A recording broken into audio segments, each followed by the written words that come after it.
Hello everyone, good morning. সকাল সকাল জানিয়ে চলে এসেছি আমি। আর শীতের সকালে আমি চাটা বেশিরভাগ দিনই রাস্তার পাশে দাঁড়িয়ে দাঁড়িয়েই খাই। দেন দেখলাম মা মাছ নিচ্ছে। চিংড়ি মাছ থাকলে মা অবশ্যই চিংড়ি মাছ নেবেই আমার জন্য।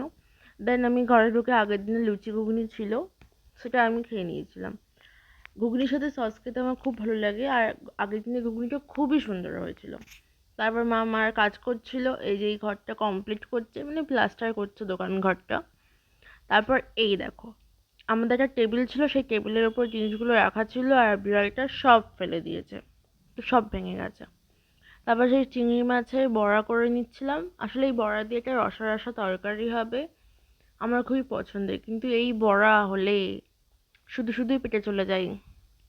তারপর লাঞ্চ টাঞ্চ করে মার হাতে নাড়ু খেয়ে সন্ধ্যেবেলা আমি চাটনি বানিয়ে নিচ্ছিলাম। এটা হচ্ছে ইডলি ডোসার জন্য চাটনি বানিয়েছিলাম।